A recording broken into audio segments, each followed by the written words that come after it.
Hello दोस्तों, स्वागत है मेरे यूट्यूब चैनल। दोस्तों, आज हम इस वीडियो में बात करने वाले हैं रेलवे के बारे में। तो रेलवे के जैसे आप लोग को पता है कि लगातार फॉर्म आ रहे हैं। सबसे पहले आपका एएलपी आया, उसके बाद आरपीएफ के फॉर्म आए, उसके बाद आपका टेक्नीशियन, नेक्स्ट अभी एनटीपीसी चल रहा है और आपका रेलवे का टेक्नीशियन का फॉर्म भी रीओपन हो चुका है। दोस्तों, आज हम इस वीडियो में बात करने वाले हैं डुअल डिग्री के बारे में। दोस्तों, जैसा कि आप सब लोग जानते हैं कि डिजी लॉकर रेलवे के द्वारा उन्होंने बना दिया है। उससे क्या होगा दोस्तों, उसमें लॉगिन करते ही आपको जितना भी आपकी क्वालिफ़िकेशन है, अगर आपने एनटीपीसी का फॉर्म भरना है तो उसमें आपको 12th और ग्रेजुएशन की डिग्री को सबमिट करना होगा। अगर आपने टेक्नीशियन भरा है तो उसमें आपको आईटीआई के लिए, अगर आरपीएफ भरा है तो आपने 12th या फिर आपका ग्रेजुएशन बेसिस पे एसआई के लिए भरा है तो आपको ग्रेजुएशन की डिग्री लगानी पड़ेगी।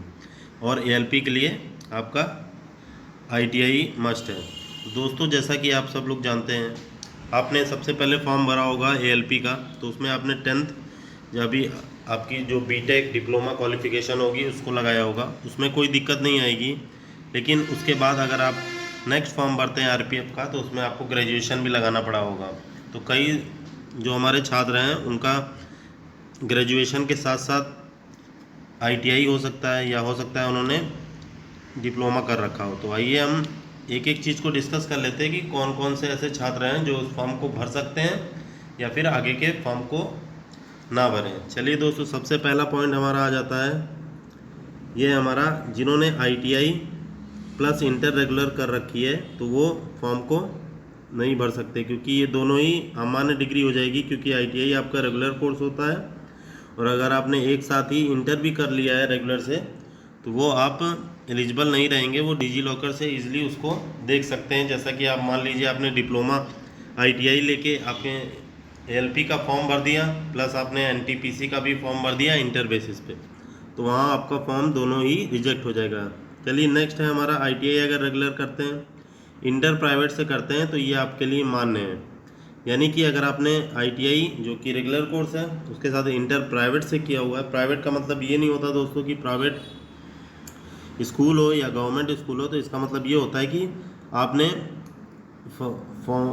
जैसे मान लीजिए सीबीएसई या यूपी बोर्ड है, वहाँ आपने क्लासेस नहीं की, डायरेक्ट आपने एग्ज़ाम दिया, तो उसको हम प्राइवेट बोलते हैं। और रेगुलर उसको बोलते हैं जहाँ पे आप डेली क्लासेस करने जाते हैं। चलिए, ये पॉइंट आपका क्लियर हो गया। नेक्स्ट है हमारा आईटीआई प्लस ग्रेजुएशन अगर रेगुलर किया हुआ है। जैसा कि आप सब लोग जानते हैं कि एएलपी और टेक्नीशियन का जब आप फॉर्म भरोगे तो वहाँ पे आप आईटीआई लगाओगे तो कोई दिक्कत नहीं आने वाली। लेकिन जैसे ही आप एनटीपीसी का फॉर्म भरते हो ग्रेजुएट लेवल का, तो वहाँ आपको ग्रेजुएशन अगर आपने रेगुलर किया हुआ है, यानी कि ग्रेजुएशन और आईटीआई एक ही साल में किया हुआ है आपने, तो वहाँ पे ये अमान्य हो जाएगा। तो अगर आप एक ही पोस्ट पे भर सकते हैं, या फिर आप एएलपी टेक्नीशियन भरिए या फिर आप ग्रेजुएशन वाली ग्रेजुएट लेवल का फॉर्म भर सकते हैं जो कि एनटीपीसी निकली हुई है। नेक्स्ट है हमारा चौथे नंबर का आईटीआई प्लस ग्रेजुएशन प्राइवेट। दोस्तों, अगर आपने प्राइवेट कर रखा है ग्रेजुएशन प्लस आईटीआई एक ही साल में तो वो मान्य होगा। चलिए दोस्तों, नेक्स्ट पॉइंट पे आ जाते हैं। ये है हमारा ITI plus graduation evening class. तो दोस्तों, ये इवनिंग क्लास क्या होती है, जैसे कि आपने आईटीआई किया तो आईटीआई की आपकी कोई भी 8 बजे से 1 बजे तक कोई भी टाइमिंग रही, 1 बजे से 2 बजे से 3 बजे तक। नेक्स्ट आप अगर ग्रेजुएशन करते हैं तो ग्रेजुएशन की टाइमिंग इवनिंग क्लास का मतलब 3 बजे से या 4 बजे से क्लास स्टार्ट होती है और 7 बजे तक चलती है। तो अगर आपने ये ऐसे भी किया है तो ये भी मान्य होगा, क्योंकि आपने ग्रेजुएशन जो किया वो टाइम आपका ओवरलैप नहीं हो रहा था किससे, आईटीआई वाले से। क्योंकि आईटीआई आप मॉर्निंग में 8 से 1 जाते थे और उसके बाद आप ग्रेजुएशन क्लासेस 3 बजे से 4 बजे तक, 3 से 7 बजे तक जाते थे। जो भी आपकी टाइमिंग हो, अगर वो मैच नहीं करती तो ये डिग्री आपकी मान्य हो जाएगी। यानी कि इस डिग्री को आप इजीली लगा सकते हैं, तो कोई भी दिक्कत नहीं आने वाली है। नेक्स्ट है हमारा दोस्तों, ये सबसे मेन होता है दोस्तों, सबसे ज़्यादा छात्र यही करते हैं आईटीआई प्लस डिप्लोमा। लेकिन अगर आपने आईटीआई और डिप्लोमा सेम ईयर में किया हुआ है, यानी कि एक साल एक ही टाइम पे किया हुआ है, तो ये भी अमान्य हो जाएगा। नेक्स्ट है हमारा आईटीआई प्लस बीटेक। तो कई छात्र हमारे बीटेक करने के साथ साथ आईटीआई इसलिए कर लेते हैं ताकि उनको रेलवे में आसानी से जॉब मिल जाए।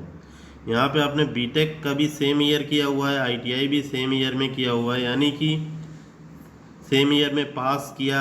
या फिर मान लीजिए आपका बीटेक 2021 से 2025 तक, अगर आपने मान लीजिए यहाँ पे कर लेते हैं 2020 से 2024 तक आपका बीटेक हुआ, इसी बीच आईटीआई, यानी कि आप मान लेते हैं यहाँ आपका आईटीआई 2022 से 24 तक यहाँ कंप्लीट हो गया, यानी कि ये डिग्री आपकी ओवरलैप हो गई ना, क्योंकि आप 2024 तक बीटेक करेंगे 2020 से, और यहाँ पे आप 22 से 24 तक आईटीआई भी कर लिया, तो ये भी आपकी एक डिग्री हम मान्य हो जाएगी। नेक्स्ट है हमारा डिप्लोमा एंड ग्रेजुएशन रेगुलर।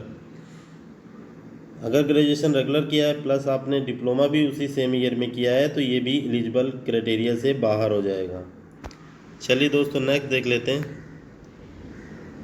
ये अगर आपने बीएड और आईटीआई एक साथ किया हुआ है, तो यहाँ पे आपका क्या है कि एक ईयर में किया हुआ है, लेकिन अगर आप जहाँ पे आईटीआई डालेंगे, अगर आपने एएलपी टेक्नीशियन का मान लीजिए फॉर्म भरा है, तो वहाँ आईटीआई की ज़रूरत है, वहाँ बीएड की कोई ज़रूरत नहीं है, तो आप इसको नहीं शो करेंगे तो यहाँ पे आप एलिजिबल हो जाएंगे। हालांकि मेरा यही कहना है, अगर आपने एक साल में एक टाइम में 2 डिग्री किया हुआ है तो वो एक इलीगल थिंग है और वो पूरी तरीके से गलत चीज़ है। मान लीजिए आप बच जाते हैं, वो आपका भाग्य है, लेकिन अगर आप फंसते हैं तो आपकी ये जॉब पूरी तरीके से चली जाएगी। नेक्स्ट है हमारा सेंट्रल को जॉब छोड़कर स्टेट में जॉब कर सकते हैं। तो जी हाँ दोस्तों, सेंट्रल की जॉब छोड़कर आप स्टेट में जॉब कर सकते हैं, लेकिन इसमें एक दिक्कत आती है कि आपको एनओसी होना चाहिए। अगर एनओसी नहीं है तो आप तब भी जा सकते हैं, लेकिन वहाँ क्या दिक्कत होती है कि वेरिफिकेशन में एनपीएस के बारे में आपसे पूछा जा सकता है। एनपीएस आपका, मान लीजिए अगर सेंट्रल में जॉब करते हैं तो आपका एनपीएस बना होगा पीएफ की जगह, और प्लस आपका एक पैन नंबर जनरेट हो जाता है। तो फिलहाल तो ये दिक्कत नहीं आ रही है, काफ़ी लोग ऐसा कर चुके हैं और उन्होंने सेंट्रल से स्टेट गवर्नमेंट में जॉब ली है। जैसे कि कई लोग ऐसे हैं जिन्होंने आईटीआई के बाद टेक्नीशियन में फॉर्म भरा, टेक्नीशियन में सिलेक्शन लेने के बाद 2 से 3 साल तैयारी करके वो बीपीएससी यूपी ट्रिपल एससी के एग्ज़ामों में सम्मिलित होते रहे और वहाँ पे उन्होंने सिलेक्शन लेके जॉब करनी भी प्रारंभ कर दी और काफ़ी टाइम तक वो इजीली यहाँ जॉब कर रहे हैं। तो अभी वेरिफिकेशन का ऐसा कोई दिक्कत नहीं है, लेकिन फ़िलहाल अगर अभी आप ये सब करना चाहते हैं तो एक ईयर का गैप या फिर कुछ टाइम का गैप होना चाहिए, जिसके बाद आप कर सकते हैं। बाकी वीडियो अच्छी लगी तो प्लीज़ एक लाइक और चैनल को सब्सक्राइब कर लीजिएगा। मिलते हैं नेक्स्ट वीडियो में। जय हिंद।